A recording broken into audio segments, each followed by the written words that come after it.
الحمد للہ وکفا وسلام علی عبادہ الذین اصطفیٰ اما بعد اعوذ باللہ من الشیطان الرجیم بسم اللہ الرحمن الرحیم کل نفس ذائقۃ الموت ثم الینا ترجعون وقال اللہ تعالی فی مقام آخر کل نفس ذائقۃ الموت وَإِنَّمَا تُوَفَّوْنَ أُجُورَكُمْ يَوْمَ الْقِيَامَةِ فَمَنْ زُحْزِحَ عَنِ النَّارِ وَأُدْخِلَ الْجَنَّةَ فَقَدْ فَازَ وَمَا الْحَيَاةُ الدُّنْيَا إِلَّا مَتَاعُ الْغُرُورِ وقال رسول اللہ صلی اللہ علیہ وسلم الدنیا سجن المؤمن وجنۃ الکافر سبحان ربک رب العزۃ عما یصفون وسلام علی المرسلین والحمد للہ رب العالمین اللہم صلی علی سیدنا محمد وعلی آل سیدنا محمد وبارک وسلم۔ انسانی زندگی ہوا میں رکھے ہوئے چراغ کی مانند ہے۔ اگر جوان آدمی چراغ شام ہے تو بوڑھا آدمی چراغ سحر ہے۔ جس طرح چراغ ایک جھونکے کا محتاج ہوتا ہے، انسانی زندگی ہے، حتیٰ کہ اللہ ان کے بہت قریب آ گیا تو انہوں نے ٹیلے کے پیچھے ایک بندہ دیکھا جو بہت کمزور بوڑھا سا تھا۔ یہ اس کے پاس گئے اور اس کو کہا کہ دیکھو بھائی میرے پیچھے اللہ پڑا ہوا ہے، مجھے بچاؤ۔ اس نے کہا میں ضرور بچاتا، میں کیا کروں، میں بہت کمزور ہوں اور اللہ بہت موٹا ہے، میں کچھ کر نہیں سکتا۔ انہوں نے پوچھا کہ پھر میں کیا کروں؟ اس نے کہا میں اتنی ہیلپ کر سکتا ہوں کہ یہ سامنے بڑی بڑی عمارتیں ہیں نا، ان میں مسلمانوں کے چھوٹے چھوٹے بچوں کو رکھا گیا ہے اور وہ اپنے ماں باپ کی شفاعت کریں گے۔ اگر تمہارا کوئی چھوٹا بچہ فوت ہوا ہے نا تو وہ بھی یہاں ہوگا، تم جاؤ وہاں، ہو سکتا ہے تمہارے لیے کوئی آسانی ہو جائے۔ چنانچہ مالک ابن دینار نے اس مکان کی طرف بھاگنا شروع کر دیا۔ الدہ ان کے پیچھے لگا ہوا تھا۔ اتنا الدہ قریب آ گیا کہ قریب تھا کہ وہ الدہ ان کو بائٹ ہی کر لیتا کہ اتنے میں ایک آواز آئی، اے بچوں تم میں سے کوئی ہے اس کی شفاعت کرنے والا؟ تو ہزاروں بچوں نے کھڑکیوں میں سے باہر کی طرف دیکھا، اس میں ایک بچی ان کی بھی تھی۔ اس نے جب دیکھا تو اس نے ابو ابو کہہ کے پکارا اور اپنے باپ کی طرف بھاگی۔ یہ اس کی طرف بھاگ رہے ہیں اور بچی ان کی طرف بھاگ رہی ہے۔ جب بچی ان کے قریب آئی، اس نے ہاتھ کا اشارہ کیا، اس کے ہاتھ سے ایسا نور نکلا کہ وہ الدہ بھاگ گیا اور ان کو ذرا سکون آ گیا۔ انہوں نے بیٹی سے پوچھا کہ بیٹی یہ کیا معاملہ ہے؟ اس نے کہا ابو یہ الدہ جو تھا یہ آپ کے گناہ تھے، اور راستے میں جو آپ کو بوڑھا آدمی ملے تھا وہ آپ کی نیکیاں تھیں۔ اگر آپ کی نیکیاں زیادہ ہوتیں تو آپ کا وہ آدمی جو تھا وہ نوجوان ہوتا اور وہ آپ کو الدہ سے بچا لیتا، مگر بوڑھا آپ کو بچا تو نہیں سکا، لیکن اس نے کم از کم گائیڈ تو کر دیا نا کہ آپ ان مکانوں کی طرف جائیں۔ اب میں آپ کی شفاعت کرتی ہوں اللہ کے حضور، آپ اپنی زندگی کو نیکی پہ بنا لیں تاکہ اللہ تعالیٰ آخرت کی منزلوں کو آسان کر دے۔ ان کی آنکھ کھل گئی۔ یہ واقعہ بنا ان کے نیکی پر آنے کا۔ انہوں نے شراب بھی چھوڑ دی، برائی بھی چھوڑ دی، اور پھر مالک ابن دینار رحمۃ اللہ علیہ بہت بڑے بزرگوں میں سے بنے۔ کتابیں ان کے واقعات پڑھتے ہیں تو حیران ہو جاتے ہیں کہ کیسے اللہ نے دنیا سے ان کا دل ٹھنڈا کر دیا تھا اور وہ آخرت کی تیاری کے اندر لگ گئے تھے۔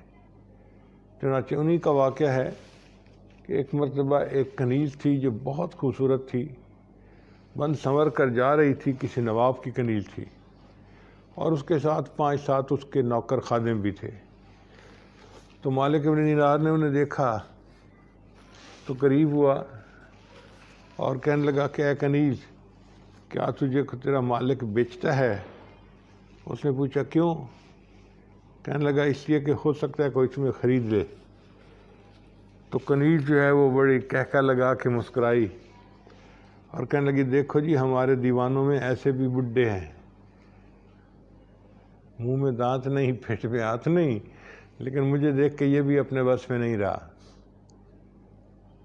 تو اس کو اپنے ساتھ لے لو، اور جو ہمارے بادشاہ سلامت ہیں نا آقا، ان سے اس کو بھی ملائیں گے جا کے۔ چنانچہ ان غلاموں نے ساتھ لے لیا، اور یہ فقیر آدمی ساتھ ساتھ چلتے رہے۔ جب وہ گئی تو اپنے آقا کو ملی، اور بڑے ہنس کے اور اس نے ناز نخرے کے ساتھ بتایا کہ دیکھو مجھے تو لوگ دیکھتے ہیں تو اپنے بس میں نہیں رہتے، اور آج ہمیں یہ بوڑھا ملا ہے، یہ بھی مجھے خریدنے کو تیار ہے۔ تو اس کا آقا بھی مسکرایا کہ اچھا تم اتنی خوبصورت ہو۔ تو اس نے مالک دینار کو اپنی طرف بلایا۔ یہ فقیر تھے، پھٹے ہوئے کپڑے تھے، بکھرے ہوئے بال تھے۔ قریب ہو گئے تو اس نے کہا کہ ارے بوڑھے، تم اس پہ عاشق ہو گئے ہو، اس کے حسن و جمال پہ، کیا تم اس کو خریدنا چاہتے ہو؟ اس نے کہا جی ہاں میں خریدنا چاہتا ہوں۔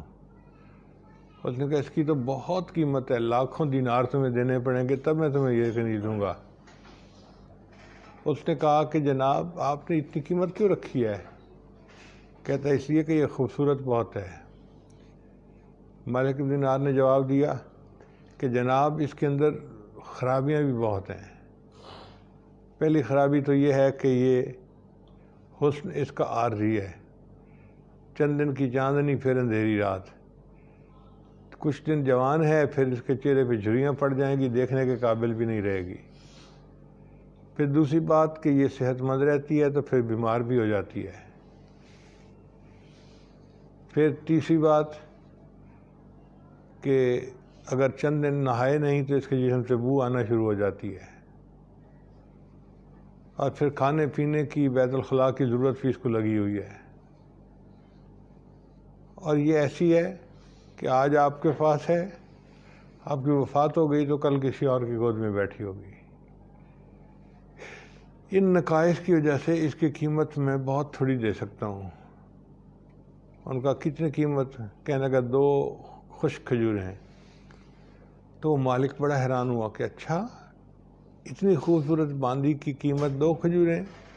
اس نے کہا اس لیے کہ ایک عورت ہے جو مشک سے بنی ہوئی ہے، جو سراپا خوشبو ہے، خوبصورت ہے، اتنی خوبصورت کہ اگر مردے سے بات کرے تو مردہ زندہ ہو جائے، اگر اپنی انگلی آسمانی دنیا سے نیچے کر دے تو سورج کی روشنی ماند پڑ جائے، اگر سمندر کے اندر تھوک ڈال دے تو پورے سمندر کا پانی میٹھا ہو جائے۔ ایسی عورت جس کو موت کبھی نہیں آئے گی، جو بیمار نہیں ہوتی، جس کے جسم سے بو کا تصور نہیں، وہ مجھے ایک خشک کھجور اللہ کے راستے میں خرچ کر دوں تو اس کے بدلے مل جاتی ہے۔ تو اگر ایک کھجور پر مجھے ایسی عورت ملتی ہے تو اس کی قیمت جو 2 کھجوریں بتائیں وہ بھی زیادہ بتائی ہیں، تھوڑی بتانی چاہیے تھی۔ اس بات پہ اس کا مالک جو تھا وہ بڑا حیران ہوا اور کہنے کا بات تو ٹھیک ہے، چلو میں دنیا سے کنارہ کشی کر کے اب آخرت کی زندگی گزارتا ہوں۔ کہتے ہیں کہ وہ عورت اور وہ مرد دونوں ان سے بیعت ہوئے، اور اس کے بعد انہوں نے عبادت گزاروں جیسی پوری زندگی گزاری۔ تو حقیقت تو یہی ہے کہ دنیا میں جو کچھ ہے، جتنی چمک دمک ہو، بالآخر ایک دن چلے جانا ہے۔ گھر ہے تو ایک دن ہمیں چھوڑ جانا ہے، گاڑیاں ہیں تو ہمیں چھوڑنی پڑنی ہے، گھر والے ہیں تو ایک دن جدا ہو جائیں گے۔ اکیلا انسان دنیا سے جا رہا ہوگا، چارپائی کے اوپر میت پڑی ہوگی اور قبر کی طرف لے جایا جا رہا ہوگا۔ ایک بزرگ فرمایا کرتے تھے موت برحق ہے، کفن کے ملنے میں شک ہے۔ موت برحق ہے، کفن کے ملنے میں شک ہے۔ ہم یہ نہیں جانتے کہ ہمیں کس حال میں موت آئے گی، کفن بھی ملے گا یا نہیں ملے گا۔ چنانچہ میں اکثر اپنے ایک واقعہ سنایا کرتا ہوں کہ سرگودے کے علاقے کا ایک آدمی تھا، وشنو نے اس کو قتل کر کے دریائے جہلم میں ڈال دیا۔ وہ دریا سے نہر کے اندر آ گیا، اس کی لاش بالکل پھول گئی تھی، مسخ ہو گئی تھی۔ جب لوگوں نے دیکھا تو پولیس والوں نے اس کو پکڑا، مگر پہچان ہی نہیں ہوتی تھی کہ یہ کون ہے۔ تو انہوں نے قریبی بستی کے جو مولانا تھے ان کو دے دی لاش کہ جی مسلمان ہے، آپ اس کو نہلائیں، کفنائیں اور دفن کر دیں۔ چنانچہ مولانا صاحب نے کہا کہ میں نہلا تو دیتا ہوں، کفن کے پیسے میرے پاس نہیں ہیں۔ تو نمبردار کہنے لگا کوئی بات نہیں، محلے مسجد میں اعلان کر دو۔ مسجد سے اعلان ہوا، لوگوں لوارث نعش ہے، کفن خریدنا ہے، کچھ پیسے دو۔ کوئی 5 روپے لایا، کوئی 10 روپے لایا۔ 2 گھنٹے اعلان کے بعد کفن کے پیسے پورے ہوئے، اور پھر اس کو کفن دے کے اس کو جنازہ پڑھائی گئی، اور اس کے بعد اس کو دفن کر دیا گیا۔ اب جب اس کو دفن کر دیا گیا تو 3 مہینے کے بعد کیس کی حقیقت کھلی۔ پتہ چلا کہ وہ ایک بڑا زمیندار تھا، 12 مربع اس کی زمین تھے، جس میں 4 مربع کنوں کے باغ تھے۔ کروڑوں روپے اس کے بینک اکاؤنٹ میں پڑا تھا۔ 4 اس کے جوان بیٹے تھے، 2 اس کے محل نما مکانات تھے، اور اس کی بیویاں تھیں۔ علاقے کا نمبردار تھا۔ اب جو علاقے کا نمبردار ہے اور کروڑوں روپے اس کے بینک اکاؤنٹ میں پڑا ہے، اور 12 مربع زمین کا مالک ہے، اور 4 مربع کنوں کے باغ ہیں، اس بندے کو کبھی سوچا بھی نہیں ہوگا کہ میں جب مروں گا تو میرے کفن کے لیے 2 گھنٹے اعلان ہوگا، اور پھر کفن چندے کے پیسے سے لے کے میں دنیا سے جاؤں گا۔ اس لیے سچ کہا، موت برحق ہے، کفن کے ملنے میں شک ہے۔ جب ہمیں کچھ پتہ نہیں تو کیوں نہ ہم تیاری کریں تاکہ اللہ تعالیٰ کے دوستوں میں شامل ہوں، اور موت کے وقت اللہ کی رحمت کی نظر ہو، اور اللہ عزتوں کے ساتھ ہمیں اس دنیا سے اگلی دنیا کی طرف لے جائے، اور اپنے مقبول بندوں میں اللہ ہمارا بھی شمار فرمائے۔ اس کو کہتے ہیں موت کی تیاری کرنا۔ چنانچہ ایک واقعہ کتاب میں لکھا ہے نا کہ ایک آدمی نے بہت خوبصورت مکان بنوایا، پھر اس نے کہا کہ لوگ آ کے دیکھیں، اور اگر اس میں کوئی کمی ہے تو مجھے بتائیں۔ سب لوگوں نے دیکھا، انہوں نے کہا جی کوئی کمی نہیں، آپ نے تو ایسا بنوایا ہے کہ اس سے بہتر بنوا ہی نہیں سکتے تھے۔ ایک فقیر آدمی آیا اور آ کر کہنے لگا کہ بادشاہ سلامت، میں نے بھی آپ کا محل دیکھا ہے، مگر اس میں مجھے 2 کمیاں نظر آئی ہیں۔ اس نے کہا کون سی؟ ایک کمی یہ کہ یہ محل ہمیشہ نہیں رہے گا، اور دوسری کمی یہ کہ آپ بھی ہمیشہ نہیں رہیں گے۔ یہ 2 کمیاں مجھے نظر آئی ہیں۔ تو واقعی بات ایسی ہے کہ یہ دنیا کی نعمتیں ہمیشہ نہیں رہیں گی، بالآخر چھن جائیں گی اور ہم دنیا سے چلے جائیں گے۔ چنانچہ پچھلے دنوں میں ہم دیکھیں کتنے اچھے اچھے ہمارے قریبی مہربان دنیا سے رخصت ہو گئے۔ آج کی خبر تھی کہ مفتی نعیمی صاحب جو کراچی کے جامعہ نعیمیہ کے پرنسپل تھے، ان کی بھی وفات ہو گئی، اور خانقاہ بہلیہ کے جو سجادہ نشین تھے مفتی مولانا عزیز احمد صاحب، ان کی بھی وفات ہو گئی۔ اور ہمارے بہت قریبی مہربان نصر اللہ کھمن صاحب جو MNA MPA بنتے رہتے ہیں اور بہت محبت کرتے ہیں، ان کے بھائی کی بھی چند دن پہلے وفات ہو گئی۔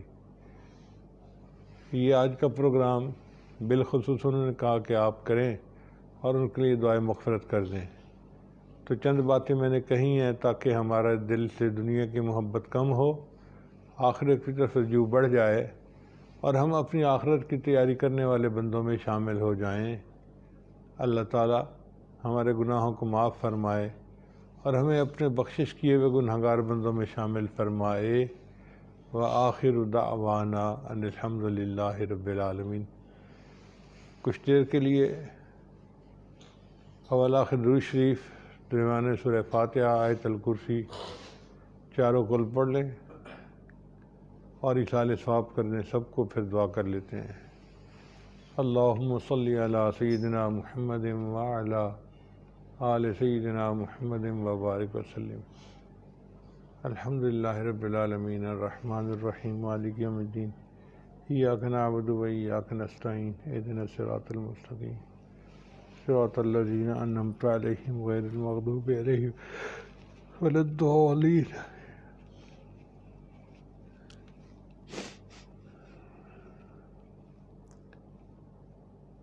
قل یا ایھا الکافرون لا اعبد ما تعبدون ولا انتم قل هو الله احد الله الصمد لم يلد ولم يولد ولم يكن له كفوا احد قل اعوذ برب الفلق من شر ما خلق من شر غاسق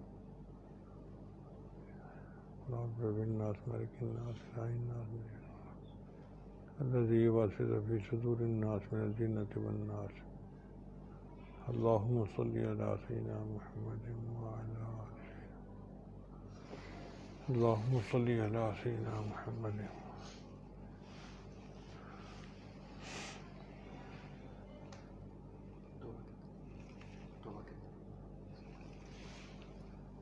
تو آج سے پہلے توبہ کے کلمات بھی ہم پڑھ لیتے ہیں تاکہ ہماری دعائیں آسانی سے قبول ہو جائیں. پڑھتے جائیے یہ کلمات سچے دل کے ساتھ. بسم اللہ الرحمن الرحیم. لا الہ الا اللہ محمد الرسول اللہ. آمنت باللہ وملائکتہ وکتبہ ورسلہ والیوم الآخر والقدر خیرہ وشرہ من اللہ تعالی والبعث بعد الموت. آمنت باللہ کما ہوا باسمائہ وصفاتہ وقبلت جمیع احکامہ اقرارا باللسان وتصدیقا بالقلب.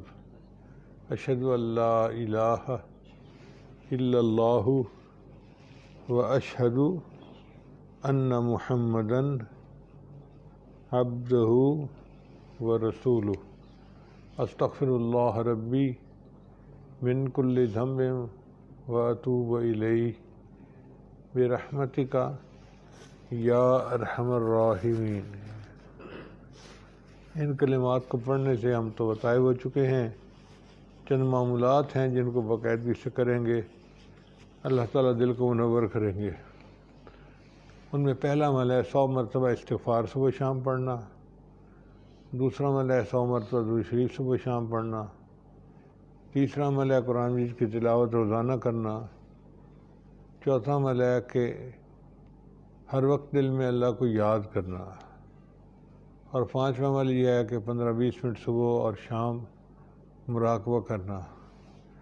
مراقبہ بہت اعلیٰ عبادت ہے. اللہ کی طرف لو لگا کے بیٹھ جائیں اور یہ سوچیں کہ اللہ کی رحمت آ رہی ہے, میرے دل میں سما رہی ہے, دل کی ظلمت اور سیاہی دور ہو رہی ہے اور میرا دل اللہ اللہ اللہ, یہ میرا دل اللہ اللہ بول رہا ہے اور میں سن رہا ہوں. انشاءاللہ 10-15 منٹ کا مراقبہ دل میں اللہ کی محبت کو بڑھائے گا اور آپ خود اس مراقبے کی افادیت کو محسوس کریں گے. تھوڑی دیر کے لیے مراقبہ کر لیجئے, آنکھوں کو بند کر لیجئے, سر کو جھکا لیجئے. دنیا اور جو کچھ دنیا میں ہے اس سے ہٹ کٹ کے اللہ کی یاد میں ڈوب جائیے.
رت گزر دی پئی تیتھوں کائی نہ تھئی کار کل دی غافلا جوڑ موڑی عمل دی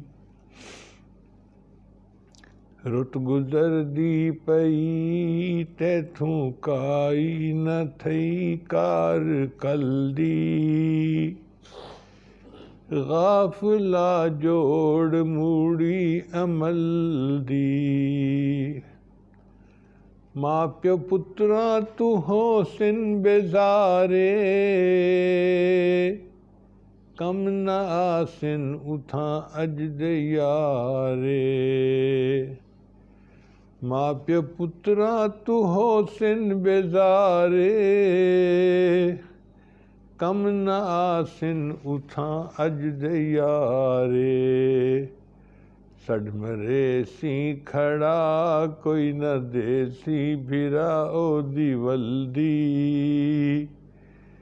غافلا جوڑ موڑی عمل دی کئی شہنشاہ اتھاں رل دے حسن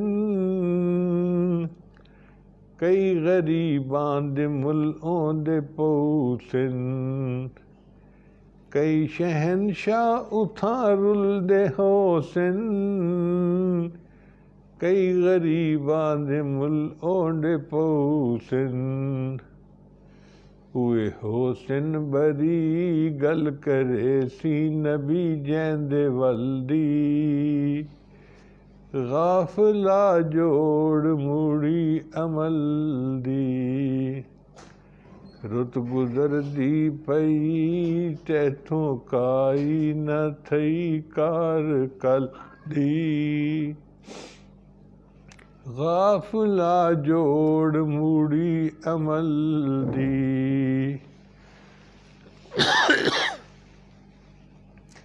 وقت ہی رٹھڑے رب نوں منا گھن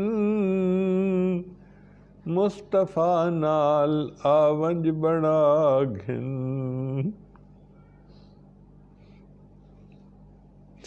وقت ہی رٹھڑے رب نوں منا گھن مصطفیٰ نال آونج بنا گھن اج تو کر ابتدا ویکھی روزے جزا ریت پلدی غافلا جوڑ موڑی عمل دی رت گزر دی پئی تیتھوں کائی نہ تھئی کار کل دی غافلا جوڑ موڑی عمل دی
لا الہ الا اللہ محمد رسول اللہ. دعا کر لیجئے. سبحان ربی العلی الوہاب. اللہم صلی علی سیدنا محمد وعلی آل سیدنا محمد وبارک وسلم۔ اے رب کریم، ہم آپ کے عاجز مسکین بندے ہیں، ہمارے گناہوں کو معاف فرما، خطاؤں سے درگزر فرما، عیبوں کی پردہ پوشی فرما۔ اللہ ہماری نگاہوں کو پاک فرما، ہمارے دلوں کو صاف فرما، ہمارے سینوں کو اپنی محبت سے لبریز فرما، اپنے عشق کی آتش ہمارے سینوں میں پیدا فرما، ہمارے انگ انگ سے اپنے ذکر کو جاری فرما، روئے روئے سے اپنے ذکر کو جاری فرما، ہڈی ہڈی بوٹی بوٹی میں اپنی محبت پیدا فرما۔ پروردگار عالم، دنیا کی محبت ہمارے دلوں سے دور فرما، اپنی محبت سے ہمارے دلوں کو لبریز فرما۔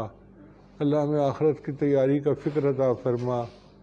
پروردگار عالم، ہمیں گناہوں سے بچنے کے لیے اپنا خوف عطا فرما، نیکی بھاگ بھاگ کر کرنے کے لیے اپنا شوق عطا فرما، ہم پر رحمت کی نظر فرما، آنے والے وقت کو گزرے وقت سے بہتر فرما، آنے والی زندگی کو گزری ہوئی زندگی کا کفارہ بنا، ہماری ان دعاؤں کو اپنی رحمت سے قبول فرما۔ پروردگار عالم، اس کرونا وائرس کی بیماری کو ختم فرما، جو بیمار ہیں ان کو شفا عطا فرما، اور جو صحت مند ہیں ان کو بیماری سے اللہ محفوظ فرما۔ پروردگار عالم، ہمارے ملک کے اقتصادی حالات کو اچھا فرما، یہ ملک بحرانوں کا شکار ہے، اس کے بحران ختم فرما، وقت کے حکمرانوں کو اچھے مناسب فیصلے کرنے کی توفیق عطا فرما، جو ہمارے دشمن ہیں اللہ ان کو ہدایت عطا فرما، اور جن کی قسمت میں ہدایت نہیں ان کو چن چن کے دفع دور فرما۔ ہمیں اپنے گھر کا بار بار دیدار عطا فرما، اپنے نبی صلی اللہ علیہ وسلم کے در کی قبولیت والی حاضری بار بار نصیب فرما۔ اعلیٰ مدارس عربیہ کی حفاظت فرما، دعوت و تبلیغ کے کام کی حفاظت فرما، جہاں اللہ لوتیا ان خانقاہوں کی حفاظت فرما، اقامت دین کی کوششوں کی حفاظت فرما۔ اے اللہ، ہمارے بڑے مہربان محترم رضا نصر اللہ گھومن صاحب کے بھائی کی مغفرت فرما، اس کی قبر کو جنت کا باغ بنا، اللہ اس کی قبر کو نور سے منور فرما، اس کے عذروں کو قبول فرما، اور اے اللہ اس کو اپنے مقرب بندوں میں شامل فرما۔ جو پسماندگان ہیں اللہ ان کو صبر جمیل عطا فرما، جتنے بھی رشتہ دار ہیں باقی اللہ ان کو وقت سے پہلے اپنی موت کی تیاری کی توفیق عطا فرما، نیکی پر زندگی گزارنے کی توفیق عطا فرما۔ اس کمینی دنیا کی محبت سے اللہ ہمیں محفوظ فرما، نفس اور شیطان کے مکر و فریب سے محفوظ فرما، اور اللہ ہمیں اپنی محبت والی سچی زندگی نصیب فرما، نیکی تقوی والی سچی زندگی نصیب فرما۔ ہماری ان دعاؤں کو اپنی رحمت سے قبول فرما۔ اے اللہ، جو مانگا وہ بھی عطا فرما، جو مانگنا چاہیے تھا نہیں مانگ سکے وہ بھی عطا فرما۔ اے اللہ، جو علماء صلحاء آج کے دنوں میں جلدی جلدی دنیا سے رخصت ہو رہے ہیں، اللہ ان سب کی بخشش فرما، سب کو اپنے قرب کے اعلیٰ ترین درجات عطا فرما، اور جو لوگ باقی ہیں اللہ ان کا سایہ ہمارے سروں پر دراز فرما، اور ہمیں ان کے فیض سے فیضیاب ہونے کی توفیق عطا فرما۔ ربنا تقبل منا انک انت السمیع العلیم، تب علینا انک انت التواب الرحیم۔ صلی اللہ تعالی علی حبیبہ سیدنا محمد وآلہ واصحابہ اجمعین برحمتک یا ارحم الراحمین۔